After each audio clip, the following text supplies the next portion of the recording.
What's up, everybody? And welcome to Pete's Basement Grudge Match. I'm scared. I'm embarrassed.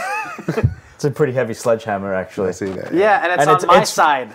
It's really not balanced because this is a balloon and this is like probably 20 pounds of stone. That's why I'm scared. Pete joins us. Welcome back. It's your first show for the new year, I believe, right? Yep, and belated happy birthday to you. And to you, sir. Oh. We have the same birthday. Yeah. That's scary. We have this week Badass #1, Hacktivist #1. We got Judge Dredd Mega City 2 #1. We got Ninja Turtles The Utrom Empire #1. We got Aphrodite 9 The Hidden Files #1. She gets a sex change and becomes Aphrodite. Deadly Class #1. All New Invaders #1. Origin 2, and Superior Spider-Man Team Up #9. But before we do that, let's get to the question from last week. Who would win in a fight? He-Man versus Thor. Obviously, I have my He-Man shirt on. I have my Thor goggles that people at work were kind enough to give me. They're enablers. Yes, they are. Very true. But I want to read a couple of fan responses. Daniel Blank actually really nailed it for me. I think his was truly the best. He went into a lot of detail on the Facebook that, you know, given height and weight and experience and various other things. But he had sent us an email to questions that I think really sums up his opinion. Thor has the experience in battle over Adam, but Adam is the strongest person in the universe, which means he can actually be stronger than the Juggernaut.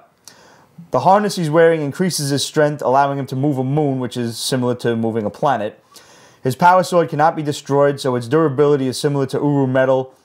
Other than the times when Adam just comes up with something in combat, it's more like he's fighting with muscle memory from King Grayskull. Nice use of the O2 cannon as well. Yes. He-Man will take every hit Thor throws at him. He's worthy enough to wield Mjolnir, so it won't be a good idea for Thor to throw his weapon. Good fucking call. Just like Thor could use his power sword as well. Most likely, so yeah. That could be an interesting thing where weapons change hands. Yeah. But Mjolnir can't be used against Thor. That's Odin's rule. However, Thor is worthy to have the power of Grayskull, so He-Man can't be disarmed either. And truthfully, the best line, what it comes down to, is the fight would destroy the planet they fought on. Yep. That was an awesome and true line. I have to read. Our good friend Skrull Adam sent us this reply. Let's see. Prince Adam cannot transform into He-Man without lightning. If Thor knew that a fight would ensue between them once He-Man transformed, would he even allow lightning to reach the power sword? Since he's a Norse god and they're all motherfuckers, I'm thinking not.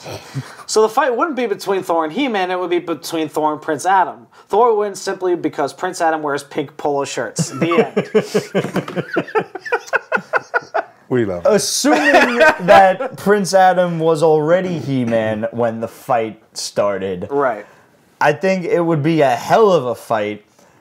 Overall, though, now you know this is coming from one of the biggest He-Man fans in the universe. His experience in battle, which is a few thousand years worth over He-Man, I think I really got to give this fight to Thor. I do. Oh, yeah. It'll be a hard-fought fight. He'll definitely know he was in one. Yeah. But I think in the end, Thor's going to beat him. I agree. And pretty much everybody on the internet said the same thing. Yeah. Though, I got to say, my good buddy Darren did text back and said, yo, power of Grayskull, son. And that's it. So there were a couple of people rooting for He-Man. And one for Jesus. And one person for Jesus. Yeah. Oh, boy. But that would be such a good book. What, Thor- He-Man Thor versus versus Thor He-Man versus versus Jesus? No. Just Thor versus Because He-Man? even the villains, Loki and Skeletor, Yeah. That would be interesting to see those two knuckleheads get together. Enchantress and Evelyn. It almost writes itself. Yeah, it does. Tila and Valkyrie? Yeah. Oh, yeah. She-Ra and Lady Sif. Sif? Yeah. Oh, She-Ra Or and She-Ra Sif. and Sif. All right, yeah. All right, I can go with this. All right, Marvel, DC, get the fuck on that shit, yo. Yeah, it's going to happen. Why the hell not? It would be fun. It would be, but it's not going to happen. Nope. We got some more fan questions. Yes, we have a few. I'm just gonna do that every now and then. Oh boy. Aaron asks, if you guys had to pick one favorite Marvel title from 2013, what would it be? Doom. Oh wait, I fucking heard 2099, dude. Hey, You worry me. I know. He worries himself. You know what? I'm gonna have to just. I don't remember what I had for lunch today, Aaron. So let me get back to you next week on that question. Let me just kind of go over all of the shit from. I didn't do a ton of reading in the past year, but so yeah, I'm not really qualified to answer that question either. It's just weird, but it's either Thor or Superior Spider-Man. Yeah, much as I hate the fact that they did what they did, they're writing it well. Yes, they are. All right, you want an off the cuff answer? Yes, off the cuff. Trial of the Punisher. Ooh, fuck you. You're right.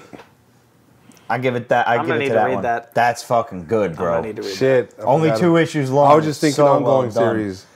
Yeah, no, just that was the first thing that came to mind. So, Yeah, no, that's good. and we'll talk more about the Punisher later when we get to the Superior Spidey team up book. Almost book of the week. Almost. Keep going. Muhammad asks, I'm not sure if you guys have talked about this, but there appears to be an X-Force film in the works, directed by the guy who did Kick-Ass 2. What makes me least comfortable is that Rob Liefeld gave the draft script a great review. Well, I mean, the guy can't draw. That's not to say then he that he stuffed can't it into one of his fucking- 5,000 pockets on his belt, right? He might be able to enjoy a good movie. You don't know. It stands to reason if they've already got a sequel to an X-Men movie that ain't even fucking out yet. So, Wow, really? yeah, no, they're planning an X-Men Apocalypse as a sequel to Days of Future Past. Well, I mean, why the hell not? And it's about time they put Apocalypse into an X-Men film. It will look fucking awesome, I'm Yeah, sure. it would look ridiculous. Yeah, I heard rumors about the X-Force film being made a couple of months ago. So I'm not really surprised about that. But the fact that they're doing this, I think is going to be really cool, despite what Rob Liefeld thinks. It can I don't work think it out, really right? matters one way or the other if he likes the script or not. No. You know? No cameo. No, God. No fucking God willing, cameo. no cameo. Please no. If they're doing Apocalypse next round, we have to see Cable eventually. Yep. Most people think that he's going to show up at the end of this movie, at the very least, make a quick cameo. Oh, it is a because feature show, we've got yeah. Bishop running around already. So we're bound to see fucking Cable at least at some point. Maybe I would like to see him like pop in at the end and let this be kind of a cliffhanger movie. Well, you don't really have to have him. He's Cyclops' son. Right. Cyclops isn't around. Right. Havoc is. So I guess it's tough to So, yeah, I mean, and Bishop comes from the future, but Cable, not as far in the future. was Right. way fucking the future. Yeah. Yeah, another- Cable's like 2,000 years. Another in the 1,000 future. years or Yeah, something, another 1,000 whatever years, it something is. like that. Also, speaking of movies, now Superman Batman just got pushed back a whole year. Yes. Because most people at DC do not know what the fuck they want to do with this No, movie. they do not. It's So like stupid. half Justice League now.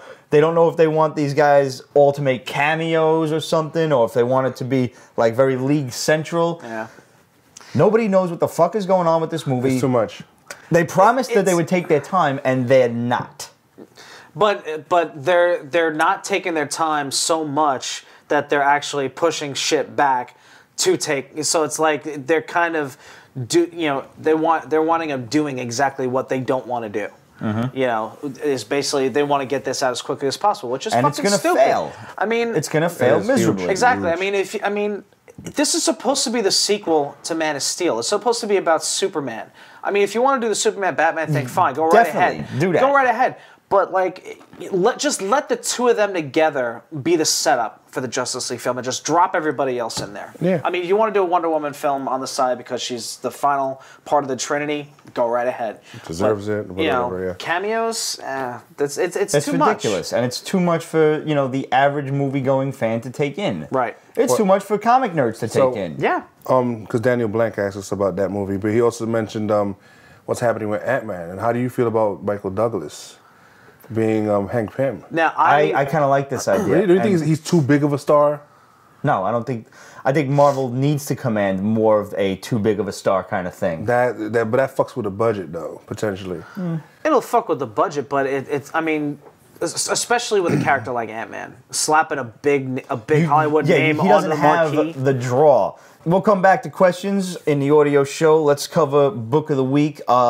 Almost Superior Spider-Man Team Up 9, but Badass number 1 was just so wacky that Yeah. It was. Wacky is the word to describe it. yeah, it was all over the place for a while, and this dude is like Bullseye, basically. Like, he's a master Yeah. assassin. Yeah.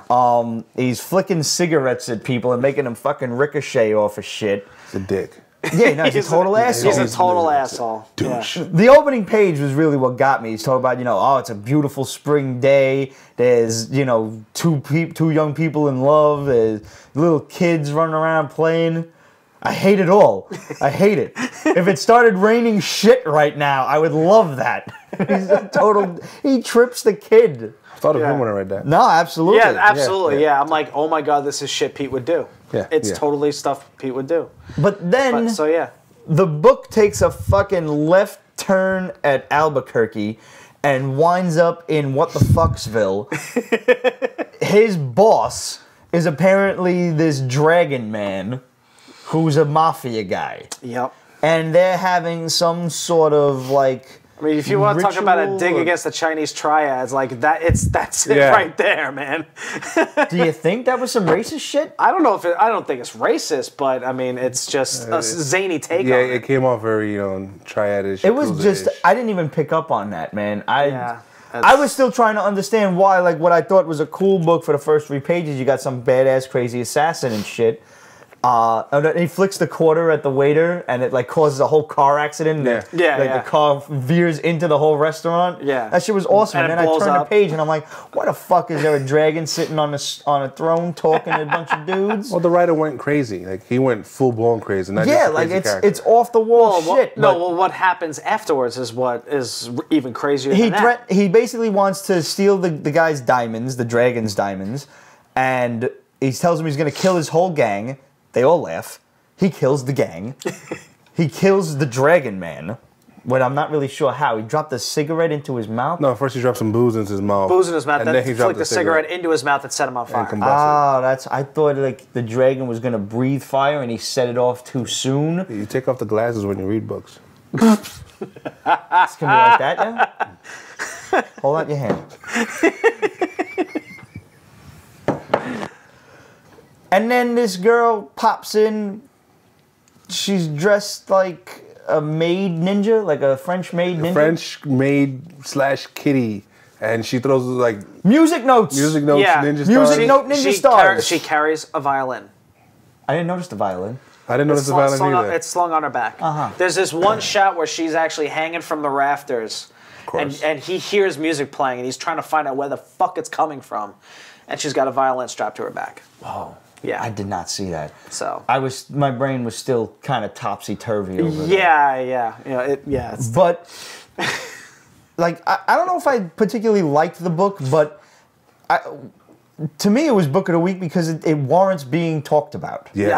absolutely. And I would suggest you go out there, read it yourself, because I don't even have an opinion on it. I don't know if I liked it. It was fucking weird. I'm going to buy was a issue fun 2 read. because I have to know what the fuck is going on.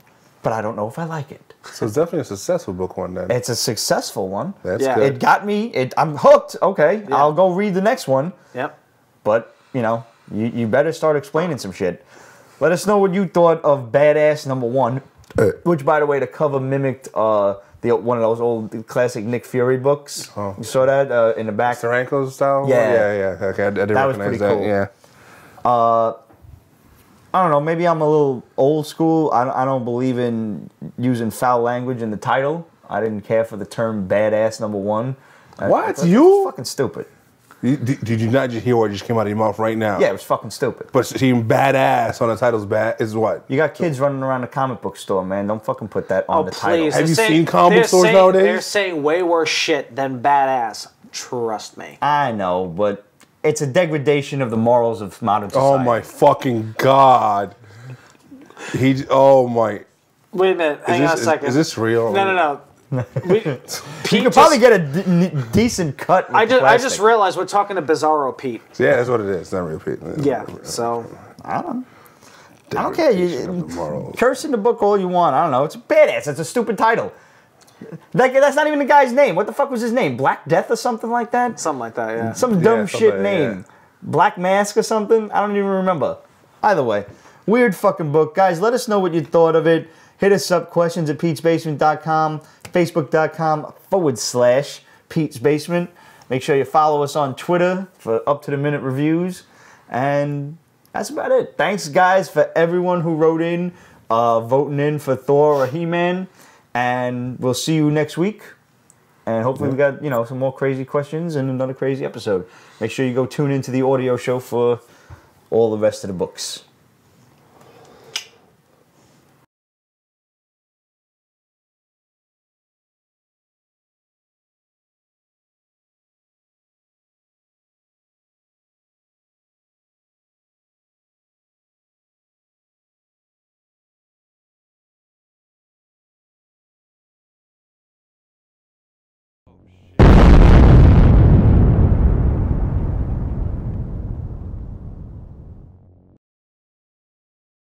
Marvel didn't even try in the last Thor movie. They just had the fucking scene where he's washing his hands. You see the dude from neck to fucking crotch.